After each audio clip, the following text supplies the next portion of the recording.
Hello my dear student, welcome to Hertz Academy Foundation class 9th and 10th। तो आज बच्चों है gravitation का लेक्चर नंबर 3। अगर आपने लेक्चर नंबर फर्स्ट और सेकंड नहीं देखे हैं तो आप जरूर देखो बच्चों, जिससे कि आपको कंप्लीट इस चैप्टर के जो क्वेश्चंस के हैं वो सभी आपको कंप्लीट हो जाएगा। ठीक है, तो आज का देखते हैं कि गोल्स क्या है बच्चों। ठीक है, आपका स्क्रीन पे दिख रहा होगा, राइट। ग्रेविटेशन लेक्चर है तीसरा, टुडे गोल्स। आज है एक्सरसाइज के क्वेश्चन नंबर 6 से लेके के 12 तक के क्वेश्चन को हम क्या करेंगे, complete concept in detail solve करेंगे। ठीक है, तो चलिए बने रहिए मेरे साथ और देखते हैं हम इनको आगे। ठीक है, तो सेकंड लेक्चर में हमने किया था, चलिए क्वेश्चन नंबर 6 की ओर जाते हैं बच्चों। ठीक है, ये क्वेश्चन ऑलरेडी हमने कर चुके थे, क्वेश्चन 4 भी कर लिए थे, 5 भी हो चुका था। ठीक है, चलिए क्वेश्चन नंबर 6 को करते हैं। तो देखो ये आपके सामने है क्वेश्चन नंबर 6। क्वेश्चन नंबर 6 क्या कह रहा है देखते हैं। देखो कह रहे हैं what happened to the force between two object. ठीक है, कह रहा है कि दो ऑब्जेक्ट के बीच फोर्स क्या होगा। कंडीशन पहला, the mass of one object is double. तो देखो दो ऑब्जेक्ट अगर ले ले हम, ठीक है, दो ऑब्जेक्ट अगर ले ले बच्चों, अगर यहाँ पे देख लेते हैं, ये मान लो एक ऑब्जेक्ट ये हो गया, ठीक है, और एक ऑब्जेक्ट ये ले लेते हैं। ठीक है, तो इसका m1 मास ले लेते हैं और इसका m2 ले लेते हैं। ठीक है, ये इन दोनों के बीच के सेंटर ये होता है d। तो आपको पता है, फॉर्मूला आपको बताया गया है कि F इक्वल्स टू क्या होता है g, और यहाँ पे क्या होता है m1 इंटू m2 अपॉन में क्या होता है d का स्क्वायर।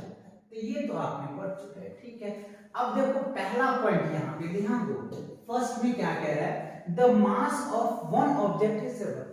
इसमें से एक ऑब्जेक्ट के जो मास है वो डबल हो जाता है। तो क्या यहाँ पे देख लेते हैं। तो देखो पहला में आपको g पता है कि g सेम है, दोनों एक मास है, मान लो कि m1 जो है वो क्या होता है डबल हो जाता है, m2 जो है वो क्या है सेम है। ठीक है, और d भी जो है वो भी क्या है सेम है। तो फोर्स पे क्या इफेक्ट पड़ेगा, इन दोनों के बीच जो फोर्स लग रहा है, जो F लग रहा है वो क्या होगा, वो हमें पूछ रहा है फर्स्ट में, है ना। देखो पढ़ो, what happened to the force between two object. क्या होगा दो ऑब्जेक्ट के बीच में जब किसी एक ऑब्जेक्ट की मास डबल हो सकता है। जैसे अभी हमने m1 का डबल लिया, आप चाहो तो m2 का भी ले सकते हो, कोई दिक्कत नहीं है। यहाँ कह नहीं रहा है, सिर्फ कह रहा है कि एक ऑब्जेक्ट, तो दोनों में से कोई भी ले लो, कोई इश्यू नहीं है। ठीक है, चलिए अब इनको सॉल्व करते हैं, फोर्स पे इफेक्ट क्या पड़ेगा। क्लियर, तो देखो अगर हम यहाँ पे f डैश निकालते हैं, ध्यान दो f डैश, तो g क्या है बच्चों सेम। तो अभी हमने यहाँ पे m2 की वैल्यू लिया है, तो यहाँ पे क्या कर देंगे 2 इंटू m1 कर देंगे, और m2 एज इट इज आ जाएगा, d में कोई चेंज नहीं है। ठीक है जी, तो अब अगर यहाँ पे हम क्या करें, 2 को कॉमन ले लें, मतलब सेपरेट कर दो, तो ये क्या हो जाएगा g m1 इंटू क्या हो जाएगा m2 अपॉन क्या हो जाएगा d। तो अब ध्यान दो यहाँ से, ये आपको कुछ दिख रहा है क्या, ये दिख रहा है f की वैल्यू। तो जो हमारा f डैश होगा बच्चों वो क्या हो जाएगा, f डैश जो होगा वो 2 टाइम्स ऑफ फोर्स का हो जाएगा। क्या हो जाएगा, f डैश क्या हो जाएगा 2 टाइम्स ऑफ फोर्स।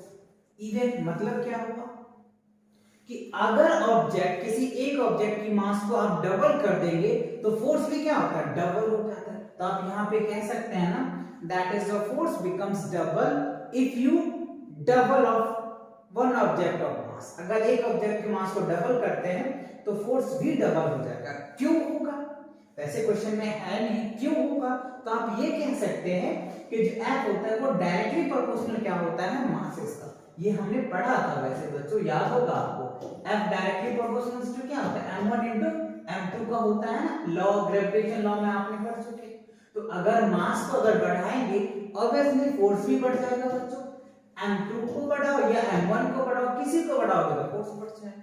तो पहला क्वेश्चन आपका होता है यहाँ से क्लियर। क्या, जब मास डबल करेंगे तो force becomes double, right. Clear हुआ, चलो इसको नोट कर लो, इसको रफ करेंगे, अगला क्वेश्चन को देखेंगे। कर लिया आप लोगों ने, ओके। चलो अब देखते हैं नेक्स्ट को। नेक्स्ट देखो बच्चों सेकंड में क्या कह रहा है। सेकंड के दो केसेस है, कह रहा है the distance between the object is double and triple. तो अब उन दोनों के बीच के डिस्टेंस डबल है और ट्रिपल है, तो दो केसेस बना के करेंगे। ठीक है, चलो पहले पहला केसेस को समझते हैं। तो ये एक ऑब्जेक्ट ले लो और ये एक ऑब्जेक्ट ले लिया, ठीक है। अभी हमने पढ़ा था इसको हम m1 ले लेते हैं और इनको m2 ले लेते हैं। इन दोनों के बीच का डिस्टेंस क्या होता है, d। तो अभी हमने फॉर्मूला भी पढ़ लिया कि f इक्वल्स टू क्या होता है, g m1 into m2 upon क्या हो जाएगा, d स्क्वायर होता है, ठीक है जी। चलो तो d स्क्वायर हो गया। अब क्या करेंगे, फर्स्ट केस में कह रहा है कि मास दोनों के बीच के जो डिस्टेंस है वो डबल हो जाता है। चलिए यहाँ पे मैं लिख लेता हूँ। तो जी बच्चों यूनिवर्सल करंट है, ये तो सेम होता है। तो यहाँ पे कह रहा है दूसरा में मास भी सेम है, ठीक है जी। m2 जो है वो m2 के बराबर है, ठीक है। और यहाँ पे जो d है ना वो डबल हो जाता है बच्चों। d क्या होता है, डबल होता है। तो हमें फोर्स पे क्या इफेक्ट पड़ेगा वो देख लेते हैं। चलिए यहाँ पे, ठीक है, एक केसेस हमने पहला ये लिया, डबल करके देखते हैं, फिर ट्रिपल करके भी देखेंगे। तो f डैश अगर आप निकालोगे तो क्या होगा, g सेम है, m1 इनटू क्या हो जाएगा, m2। और यहाँ पे जो d है, यहाँ पे देखो d क्या है, 2 टाइम्स ऑफ d दे रखा है ना। कितना दिया है, 2 टाइम्स ऑफ d। तो यहाँ पे क्या करेंगे, 2 टाइम्स ऑफ d ले लेंगे और इसका स्क्वायर करेंगे। तो जब इनको आप स्क्वायर करोगे तो ये g सेम m1 इनटू क्या हो जाएगा, m2 और क्या होगा, 2 का स्क्वायर करोगे तो क्या होगा, 4d स्क्वायर। तो यहां से आप देखो क्या देखने को मिल रहा है ना, ये फॉर्मूला मिल गया, ठीक है। तो अब यहाँ पे ये कह सकते हैं f डैश इक्वल्स टू क्या होगा, 1/4 और ये क्या हो जाएगा f। तो मतलब क्या हो जाएगा, 1/4 ऑफ क्या होगा। अगर डिस्टेंस को ध्यान देना, अगर डिस्टेंस को आप रिड्यूस करोगे तो फोर्स क्या होगा बच्चों, कम होगा, है ना। फोर्स अगर डिस्टेंस को रिड्यूस करोगे तो फोर्स क्या होगा, देख रहे हैं ना, फोर्स क्या होगा, 4 टाइम्स कम हो जा रहा है, 1/4 हो जा रहा है। बिकॉज याद है हमने फॉर्मूला बताया था, जो डिस्टेंस होता है ना वो क्या होता है, इनवर्सली प्रोपोर्शनल होता है। अगर डिस्टेंस को घटाएंगे आप, डिस्टेंस घटाएंगे, सॉरी डिस्टेंस को अगर आप रिड्यूस करोगे तो फोर्स क्या होगा, इंक्रीज कर जाएगा। अगर डिस्टेंस इंक्रीज करेगा तो फोर्स क्या होगा, अपोजिट होगा, वाइस वर्सा। तो F डैश इक्वल्स टू क्या होगा, 1/4 ऑफ दैट। तो आप ये कह सकते हो कि अगर दो ऑब्जेक्ट के बीच के डिस्टेंस को आप क्या करेंगे, डबल करेंगे, तो फोर्स क्या होगा, फोर्स बिकम 1/4 ऑफ F, ठीक है। F का क्या होगा, 1/4 निकल के आ जाएगा। सिमिलरली अगर आप ट्रिपल करते हैं तो क्या होगा, 1/9, बाकी सभी चीज सेम होगा, सिर्फ क्या होगा ट्रिपल। तो यहाँ पे क्या हो जाएगा, अगर सेकंड केस में करके देखा हूं क्या, चलो देख लेते हैं। यहाँ पे अगर d क्या होता है बच्चों, ट्रिपल होगा, तो यही कर देता हूं, आसानी से आप कर ही लेंगे। सिर्फ यहाँ क्या हो जाएगा बच्चों, f डैश इक्वल्स टू क्या हो जाएगा, 1/9 हो जाएगा। या आप खुद भी कर लेना, ट्राई कर लेना, आराम से आ जाएगा। डबल है तो यहाँ पे आप रखेंगे 3, तो 3 का स्क्वायर क्या होगा, 9 हो जाएगा। तो 1/9 तो 9 आ जाएगा, तो ये हो जाएगा f डैश इक्वल्स टू 1/9 हो जाएगा। तो अगर डबल होगा तो फोर्स बिकम 1/4 और ट्रिपल होगा तो फोर्स बिकम्स 1/9। अगर 4 टाइम्स होता है तब तो 1/16 हो जाएगा। क्लियर, तो ये चीजें होगी, इससे ज्यादा आपको नहीं पूछे जाएंगे। क्लियर हुआ ये, इसके सेकंड पार्ट समझ में आ गया, अच्छे से समझ में आ गया, कोई दिक्कत तो नहीं है ना। ओके चलिए अब देखते हैं थर्ड पार्ट क्या कह रहा है इसका। थर्ड पार्ट में देखो बच्चों क्या कह रहा है, थर्ड पार्ट हमारे पास दिया होगा the mass of both object are double. अब क्या है थर्ड पार्ट में, जो मास है ना वो क्या है, डबल हो जाता है, दोनों मास डबल हो जाता है, तब क्या फोर्स होगा। चलिए करके देख लेते हैं। चलो ये एक ऑब्जेक्ट ले लिए, वही सेम बात है, दो ऑब्जेक्ट ले लेंगे, ये m1 हो जाएगा हमारा और ये क्या हो जाएगा m2। इन दोनों के बीच के डिस्टेंस क्या है, अब पता है आपको क्या क्या दिया होगा, ठीक है, g, तो सेम g निकल के आ जाएगा, ठीक है। मास m1 भी क्या होता है, डबल हो जा रहा है, और यहाँ पे क्या है, बोथ मास डबल, तो दोनों डबल हो जाएगा, ठीक है जी। और d यहाँ पे कुछ नहीं कह रहा है, d क्या है, सेम ही आ जाएगा, ठीक है। तो सिंपल, तो f का फॉर्मूला आपने क्या पढ़ा था, g m1 इनटू क्या हो जाएगा, m2 अपॉन क्या हो जाएगा, d का स्क्वायर। तो जब आप f डैश निकालेंगे तो क्या होगा, g 2 times of m1 2 times of m2 upon में क्या हो जाएगा, d स्क्वायर। तो 2 2 से क्या हो जाएगा 4 इनटू क्या हो जाएगा f, है ना। तो ये अगर आप क्या करते हैं, सिंपल सा है बच्चों, बहुत आसान सा है। अगर आप 5 को डबल करेंगे तो 2 2 से क्या होगा 4, g m1 m2 अपॉन में d स्क्वायर, फॉर्मूला आ गया, f वैल्यू। तो मास अगर दोनों मास डबल होता है तो 4 टाइम्स फोर्स बढ़ जाएगा, रीजन क्या है पता है, क्योंकि ये किस लॉ से बना है क्लियर आता है। तो आई होप फर्स्ट क्वेश्चन आप लोगों को अच्छे से क्लियर आ गया होगा, इसमें कोई दिक्कत नहीं है ना। चलो देखते हैं फिर आगे, या फिर स्क्रीनशॉट ले लो, ले लिया होगा आप लोगों ने। चलिए मूव करते हैं आगे की तरफ। अगला क्वेश्चन देखते हैं बच्चों क्या है। देखो अगला क्वेश्चन क्या कह रहा है हमें, राइट, बहुत अच्छा और इंपॉर्टेंट क्वेश्चन है बच्चों, है ना। देखो कह रहा है कि what is the importance of ULG, universal law of gravitation. Gravitation law की इंपॉर्टेंस क्या है बच्चों, तो इनकी बहुत ज्यादा इंपॉर्टेंस है। सबसे पहला इंपॉर्टेंस ये है कि आप जो अर्थ पे हैं वो ग्रेविटेशन की वजह से ही है। कोई ऑब्जेक्ट फॉल डाउन करता है तो ग्रेविटेशन की वजह से ही। अर्थ की जो रोटेशन होती है वो भी ग्रेविटेशन की वजह से होती है। मून की जो होती है अर्थ के अराउंड चारों ओर, ये भी रोटेशन की वजह से होता है। तो ये सभी क्या है, ग्रेविटेशन की वजह से ही है। अगर कोई ऑब्जेक्ट फॉल डाउन करता है या रेनफॉल होता है ना, या स्नोफॉल होता है, तो इन सब में बच्चों किसका यूज होता है, ग्रेविटेशन का। तो ग्रेविटेशन जो है ना हमारे लिए बहुत ही इंपॉर्टेंट है। चलिए एग्जाम में कैसे लिखेंगे वो भी मैं आपको दिखाता हूं बच्चों, ठीक है। चलो इसके पॉइंट्स देख लेते हैं कैसे लिखेंगे। तो पहला हमने पॉइंट्स क्या लिखा है, the motion of the moon round the sun, right, मतलब जो मून है वो अर्थ के चारों ओर चक्कर लगाते हैं। जैसे मान लो अगर यहाँ पे बच्चों अर्थ है, यहाँ पे अगर अर्थ है तो मून क्या होता है, इसके चारों ओर चक्कर लगाता है ड्यू टू ग्रेविटेशन की वजह से ही, ड्यू टू ग्रेविटेशन की वजह से ही चक्कर लगाते हैं। बाकी अगर मान लो यहाँ पे सन सिचुएटेड है तो अदर जो भी प्लैनेट्स होते हैं, अदर जितने भी प्लैनेट्स होते हैं वो भी इनके चारों चक्कर लगाते हैं ड्यू टू ग्रेविटेशन की वजह से, क्योंकि ग्रेविटेशन इनके मास बहुत ज्यादा है बच्चों। जब मास ज्यादा है तो ग्रेविटेशन फोर्स भी लगेगा और जिसकी वजह से वो एक दूसरे के ऑर्बिट में चक्कर लगाते रहते हैं, राइट। चलिए दूसरा क्या है, the force that binds North American nations to the world, मतलब फोर्स से बंधे हुए होते हैं the tides rivers of moon and therefore the sun, और जो ज्वार भाटा आता है, सुनामी जिसको बोलते हैं, वो भी इनकी वजह से होता है कहीं ना कहीं, राइट। उसके बाद है बच्चों the motion of planet around the sun, जितने भी प्लैनेट है वो भी इनके चक्कर लगाते हैं। और भी एक पॉइंट है जैसे स्नोफॉल्स होता है, आप चाहे जिसको हमने मेंशन नहीं किया है आप चाहे तो लिख सकते हो, स्नोफॉल्स होते हैं, वाटर के फ्लो होता है बच्चों, ये सब किसका वजह से होता है, ये आर्टिफिशियल सैटेलाइट जो होते हैं, जो आज आप देख रहे हो कि मोबाइल के नेटवर्क जो होता है, तो हमारे स्पेस में जो है सैटेलाइट वो मूव कर रहा है, जिसकी वजह से हमें टाइम से सिग्नल मिल पाता है और जिससे हम आपसे कांटेक्ट कर पाते हैं, ठीक है ना। तो ये सब किसकी वजह से होता है, ग्रेविटेशन की वजह से होता है। तो आप चाहे तो इस तरीके से आप इनको लिख सकते हैं, क्लियर हुआ। आप चाहे तो इस पे स्क्रीनशॉट ले लो या फिर आप इसको नोट करो, क्लियर। चलिए अगला क्वेश्चन देखते हैं।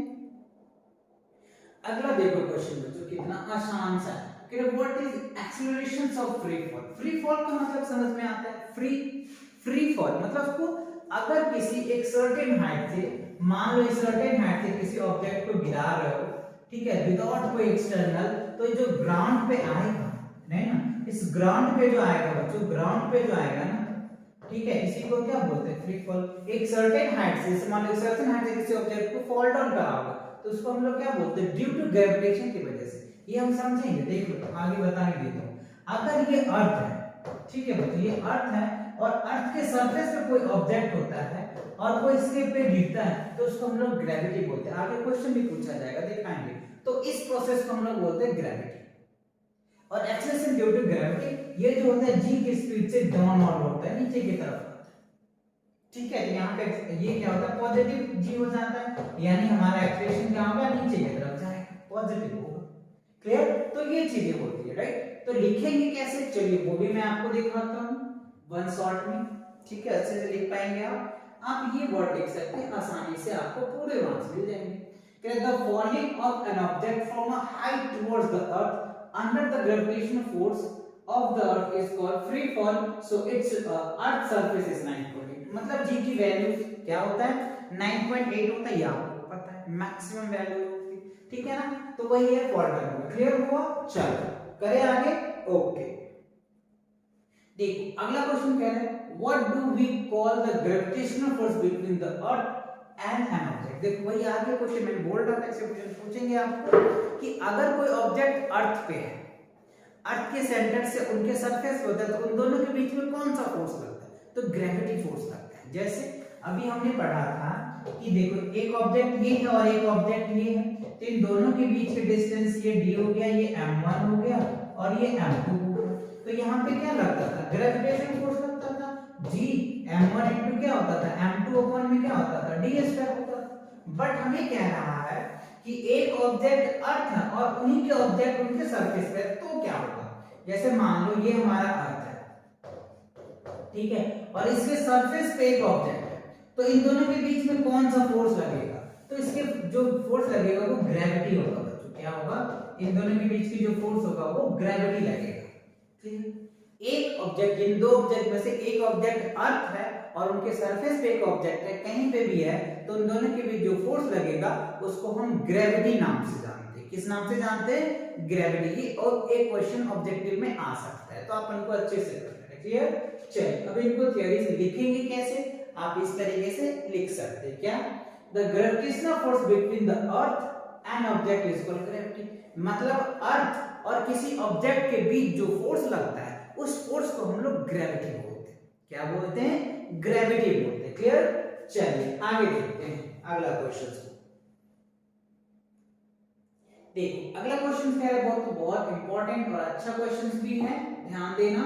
कह रहा है कि Amit buy few grams of gold at a pole as per the instruction of one of his friends। मतलब किसी दोस्त के इंस्ट्रक्शन से, कहने से पोल पे वो कुछ गोल्ड खरीदते हैं। ओके, फिर क्या कहता है? देखो, he hands over some when he meet him at the equator। वो किसी से इक्वेटर पे मिलते हैं। ओके, या अपने फ्रेंड से, will the her friend agree the weight of gold bound if yeah while hints में दे रखा है आपको the value of g is greater than at a pole is equator। ठीक है, तो क्या है? क्वेश्चन को समझो और ये समझें कि कोई एक बॉयज, अमीर कोई लड़का है जो पोल पे गोल्ड खरीदता है और वो किसी इंस्ट्रक्शन से, और वो पोल पे किसी को देना चाहता है, तो क्या उससे वो एग्री होगा या नहीं होगा? तो आंसर नो होगा। बट आपके माइंड में ये पूछना होगा, सर क्यों नो होगा? तो देखिए इनको समझते हैं। तो हमें सबसे पहले ये पता है जो हमारा अर्थ है बच्चों वो क्या है? फ्लैट है, प्रॉपर गोल नहीं है। ये तो आपको पता है, फ्लैट सरफेस है, ये एलिप्टिकल ऑर्बिट। तो देखो ये अगर हम एक्सिस की बात कर लें तो ये मान लो हमारा पोल है और ये क्या हो गया? इक्वेटर। ठीक है, तो देखो एज पर एज इंस्ट्रक्शन में आपको दिया हुआ है g is greater pole than equator. Equator से g की वैल्यू पोल पे ज्यादा होता है। तो आपको याद होगा एक फॉर्मूला हमने बताया था, g equals to gm upon में क्या होता है बच्चों? r square. याद होगा? ठीक है, तो अगर इस फिगर को आप एनालाइज करते हैं, ध्यान से समझना, इंपॉर्टेंट क्वेश्चन है, वेरी वेरी इंपॉर्टेंट क्वेश्चन, आप इसको लगा सकते हो। ठीक है, तो देखो ये जो हो गया रेडियस ऑफ पोल हो जाएगा rp बोल दो, और ये क्या हो गया? रेडियस ऑफ इक्वेटर re बोल दो। तो यहाँ पे देखो इसका रेडियस तो कम है और इसका रेडियस क्या है? ज्यादा है। ठीक है ना? तो देखो एक फॉर्मूला हमने ये जो पढ़ा था g इक्वल्स टू, याद होगा आप लोगों को, एक्सेलरेशन ड्यू टू ग्रेविटी, मैंने फॉर्मूला बताया था g मास ऑफ अर्थ अपन में क्या हो जाएगा? r, रेडियस का स्क्वायर। ठीक है, तो अगर यहाँ पे ध्यान दो, रेडियस ऑफ पोल अगर हम यहाँ पे लेके चले, यहाँ समझाते हैं, देखिए। ठीक है, तो अगर हम क्या करते हैं, पोल की बात कर ले, तो पोल पे जो g की वैल्यू होगा g m अपॉन में क्या हो जाएगा बच्चों? r p का स्क्वायर। तो अगर रेडियस, देखो रेडियस डिक्रीज करेगा, रेडियस अगर डिक्रीज करेगा तो g क्या होगा? इंक्रीज करेगा। इस केस पे थोड़ा सा ध्यान दो, अगर हमारा रेडियस ऑफ पोल क्या होगा? डिक्रीज करेगा, तो यहाँ के जो g है बच्चों वो क्या होगा? इंक्रीज करेगा। ऑब्वियसली यहाँ पे देखो, यहाँ तो रेडियस है, दोनों के बीच में क्या है? कम है। रेडियस अगर कम होगा तो g क्या होगा? बढ़ जाएगा। क्लियर हुआ ये? ठीक है, तो ये चीजें आपको क्लियर हुई। अब अगर हम इसकी बात कर ले, तो ये जो रेडियस है, इक्वेटर का रेडियस ज्यादा होता है। ठीक है, तो देखो अगर इक्वेटर की हम बात कर ले, तो g का इक्वेटर की अगर हम बात करें तो क्या होगा? gm अपॉन क्या हो जाएगा बच्चों? re का स्क्वायर। तो अगर ये रेडियस इंक्रीज कर रहा है तो g क्या होगा? डिक्रीज कर जाएगा। इतनी बातें क्लियर हुई। और ये समझ में आ गया तो आसानी से समझ में आ जाएगा वो ना क्यों गिरेगा। देखो तो जी अगर यहाँ पे रेडियस इंक्रीज कर रहा है, रेडियस अब इंक्रीज करेगा तो क्या होगा, जी डिक्रीज कर इंक्रीज कर जी डिक्रीज कर जाएगा। मतलब जी डिक्रीज किया तो जब इस पे जी हमारा डिक्रीज कर जाएगा तो एक फॉर्मूला आपको पता होगा बच्चों, वेट इक्वल्स टू क्या होता है, एमजी होता है ना। वेट इक्वल्स टू क्या होता है, एमजी होता है। तो अगर जी डिक्रीज करेगा, तो वेट भी डिक्रीज कर जाएगा। आया बात समझ में? अगर जी डिक्रीज करेगा तो वेट भी डिक्रीज कर जाएगा, और जी इंक्रीज करेगा तो वेट भी इंक्रीज करेगा। तो पोल पे जी क्या होता है, कम होता है, तो मास भी तो कम होगा, और इस पे जाएंगे तो मास क्या होगा, अगर बढ़ जाएगा तो वेट भी बढ़ेगा।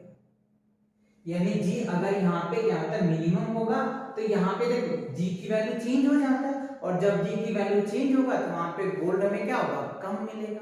अगर यहाँ पे हमें अगर मान लो 4 kg का मिल रहा है, एक एग्जांपल के तौर पे ले लो बच्चों, है ना, अगर ये 4 kg तो यहाँ पे क्या होगा 3.99 समथिंग कुछ आएगा, कुछ कम होगा। तो आप समझ सकते हो गोल्ड में अगर 1 ग्राम भी कम होता है तो कितना ज्यादा वैल्यू होता है, क्योंकि उनकी वैल्यू ज्यादा है। तो इसी रीजन से क्या करता है बच्चों, अगर जो भी कोई पोल पे खरीदते हैं तो इक्वेटर पे इक्वल नहीं होता है, वेट ही इक्वल नहीं होता है, क्योंकि चेंज हो जाता है, जी की वैल्यू चेंज हो जाएगा तो वेट भी चेंज हो जाएगा।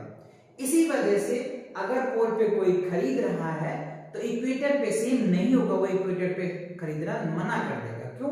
क्योंकि उनको वेट कम मिलेगा। रीजन क्या है, समझ में आ गया? अच्छे से आ गया, कोई दिक्कत तो नहीं है ना? ओके, अगर अच्छे समझ में आया तो कमेंट में लिख करके बोलो यस सर मुझे अच्छे समझ में आ गया। चलिए ये इसका स्क्रीनशॉट ले लो। अब लिखोगे कैसे, ये तो हमने एक थ्योरीज बना करके आपको समझाया। एग्जाम में ऐसे लिखेंगे नहीं आप, उनको वर्ड फॉर्मेट में चाहिए, तो वर्ड फॉर्मेट के लिए मैं आपको रिमूव करता हूं, इसको दिखाता हूं। ले लिया स्क्रीनशॉट? ओके, अब देखो इनको वर्ड फॉर्मेट कैसे लिखेंगे आप, इस तरीके से आप इनको लिख देंगे, आपके पूरे मार्क्स मिल जाएंगे। क्या कह रहा है, the weight of body on the earth surface, weight equals अभी हमने बताया है जी, जहां पे m mass of body, g existing due to gravity हमें पता है। सो कह रहा है the value of g is larger at a pole, pole पे जो g की वैल्यू होता है वो बड़ा होता है, और इक्वेटर पे क्या होता है, छोटा होता है। इस वजह से so gold can weight less at the equator, तो इक्वेटर पे जो गोल्ड का वेट होगा वो कम हो जाएगा कंपेयर टू पोल। इसी वजह से कोई उसे खरीदना नहीं चाहेगा। सो कह रहा है therefore Amit friends wants to believe that lord of God bows not, तो वो उस पर बिलीव ही नहीं करेगा क्योंकि कम वेट होगा, है ना। क्यों? क्योंकि वो तो फिजिक्स का स्टूडेंट होगा ना, तो जो फिजिक्स का स्टूडेंट है उसको पता है कि हम इक्वेटर पर खरीदेंगे तो हमें कम मिलेगा, क्योंकि जी पे डिपेंड करता है, तो इस वजह से वो मना कर देगा उसको। क्लियर हुआ? ओके बच्चों, वेरी गुड। चलिए आगे के देखते हैं अगला क्वेश्चंस। अगला क्या कह रहे हैं बच्चों, क्वेश्चन नंबर 11 भी देखो इजी सा है। क्या है, कह रहे why will a sheets of paper fall slower than one is crumpled ball into a ball। मतलब कह रहे, ध्यान दो, कह रहे एक सीट को और एक बॉल को, दोनों को अगर आप फॉल करोगे तो पहले कौन गिरेगा, बताइए मुझे कमेंट करके इसका आंसर क्या होगा। मैं जरूर सबका कमेंट देखूंगा, पहले सीट नीचे गिरेगा या बॉल गिरेगा। ठीक है, चलिए अब इसको समझते हैं। देखो अगर ये हम एक सीट ले लेते हैं, ठीक है, ये मान लो आपका एक सीट है, ठीक है, ये क्या हो गया सीट, ठीक, और एक बॉल ले लो, ठीक है, इसको क्रम्बल करके छोटा मतलब वो कर दिया, क्रम्बल करके जो है ना उसको मोर मार के बॉल बना दिया, ठीक है। तो अब इस दोनों को हम गिराते हैं सेम टाइम पे किसी एक सर्टेन हाइट से, तो पहले ये गिरेगा या पहले ये ग्राउंड पे गिरेगा, ये मुझे कमेंट में इसका आंसर चाहिए। और देखते हैं कौन बच्चे नाम के साथ कमेंट करना, जिससे मुझे पता चल जाएगा कि आपका नाम ये है, आप मुझे आंसर दें। तो देखो बच्चों, चलिए आप देंगे, ये मुझे बिलीव है, ठीक है। अब इसको मैं समझता हूं, तो देखो सीट में क्या होता है बच्चों, इसका एरिया ज्यादा होता है, और बॉल का एरिया क्या होगा, कम होगा। तो अगर ऑब्जेक्ट को गिराओगे तो एयर का भी तो रेजिस्टेंस होगा। अब जब इसको हम नीचे फॉल डाउन कराएंगे तो एयर भी तो इसको अपोज करेगा, और जब एयर अपोज करेगा तो इसको गिरने में थोड़ा सा टाइम लगेगा, और बॉल में कम रेजिस्टेंस लगेगा तो वो इजीली गिर जाएगा। तो सबसे पहले जो है बच्चों ये फॉल डाउन करेगा, बॉल जो है वो ज्यादा पहले गिर जाएगा और सीट नहीं गिरेगा। तो आपका आंसर आता है ऐसा क्यों सर, ऐसा क्यों होता है? तो देखो बच्चों सीट का जो एरिया है आप फिगर से भी देख रहे हो, इसका एरिया ज्यादा है तो इसमें एयर रेजिस्टेंस या एयर फ्रिक्शन कह लीजिए ज्यादा होगा। ठीक है, एयर फ्रिक्शन क्या होगा, ज्यादा होगा, इस वजह से ये स्लो गिरेगा और इसमें कम होगा तो ये ज्यादा तेजी से गिरेगा। इसलिए ग्राउंड पे पहले क्रैम्बल बॉल नीचे गिरेगा, सीट नहीं गिरेगा। तो आई होप ये समझ में आपको आ गया होगा क्या रीजन है। चलिए लिखेंगे कैसे सर, चलिए लिखने का प्रोसेस देखते हैं कि क्या लिखेंगे हम। ऐसे आप लिख सकते हैं, कह रहे a sheet of paper has larger surface area, उसके जो शीट का जो सरफेस एरिया वो ज्यादा है when compared to the crumpled ball paper ball, जो हमने पेपर को मोड़ करके एक बॉल बना दिया उसका। so a sheet of paper will face a lot of resistance, air resistance बहुत ज्यादा हो जाएगा, thus a sheet of paper falls slower than crumpled ball, इसी के कारण शीट वाला जो है वो स्लो गिरेगा as compared to crumple of paper or ball। Clear, अच्छे से आगे चलो इसको नोट कर लो। अगला देखते बच्चों, एक क्वेश्चन और रह रहा है। ठीक है, क्वेश्चन नंबर देखो अगला बच्चों, कह रहा है gravitation force on the surface of moon is 1/6 as strong as gravitation force on the earth, what is the weight of newtons of 10 kg object on the moon on earth। कह रहा है एक 10 kg का object है, 10 kg का object है, उसका wait अर्थ पे क्या होगा और मून पे क्या होगा। तो देखो अभी हमने बताया भी था आपको क्वेश्चन नंबर 10 में, इसमें वेट इक्वल्स देखो mg हमने पढ़ा अर्थ के लिए। तो देखो मास आपको कितना दिया है बच्चों, 10 kg दिया हुआ है, तो वेट निकालेंगे तो क्या होगा m into g होता है। तो आपको पता है कि m की वैल्यू आपको 10 दिया है, g की वैल्यू क्या होता है 9.8 होता है। ठीक है ना, तो ये क्या हो जाएगा 98 न्यूटन क्या हो जाएगा अर्थ पे हो जाएगा, अर्थ पे क्या हो जाएगा 98 न्यूटन। तो अब हमें क्या रहा है, ठीक है ये अर्थ का वेट तो मुझको समझ में आता है, लेकिन मून पे क्या होगा। तो देखो मून के लिए फॉर्मूला होता है बच्चों, बहुत अच्छा इसको याद कर लीजिए। ठीक है, बहुत पूछे जाते हैं इस पे, weight of moon equals to क्या होता है 1/6 ऑफ वेट ऑफ अर्थ। ध्यान दीजिए, है ना, क्या weight of moon equals to क्या होता है 1/6 ऑफ वेट ऑफ अर्थ। आसान से तो देखो आप क्या करेंगे, यहाँ पे 1/6 इनटू यहाँ पे क्या है वेट ऑफ अर्थ, अभी आपने क्या निकाला 98 न्यूटन निकाला, या फिर आप mg भी लिख सकते, कोई दिक्कत नहीं है। ठीक है, यहाँ पे क्या कर दीजिए 98 न्यूटन कर दीजिए। ठीक है, अब 6 से डिवाइड कर दीजिए, जो रिजल्ट आएगा वो आपका आंसर होगा। कर लो डिवाइड, कैसे करोगे, चलो इससे कर लेते हैं 2 से, ये हो जाएगा बच्चों 3 और इसको 2 से डिवाइड करोगे तो ये क्या हो जाएगा 4। ठीक है, 4 2 जा 8 और ये क्या हो जाएगा 49। अब इसको 3 से डिवाइड कर दो तो क्या हो जाएगा ये 1 आ जाएगा। ठीक है, अब क्या बचेगा हमारा 19, तो ठीक है 6 आ जाएगा 6, और फिर क्या हो जाएगा बच्चों 6 और यहाँ पे 3 और 1 इन 1 क्या हो जाएगा 63 समथिंग न्यूटन आ जाएगा, मतलब 16.3 न्यूटन के अप्रोक्सीमेटली ये वैल्यू आ जाएगा। तो आई होप ये सभी क्वेश्चन आपको अच्छे से समझ में आया होगा, इसमें कोई दिक्कत नहीं होगा। ठीक है बच्चों, तो मिलते हैं नेक्स्ट वीडियो के साथ बहुत जल्दी, तब तक के लिए पढ़ाई करते रहें। All the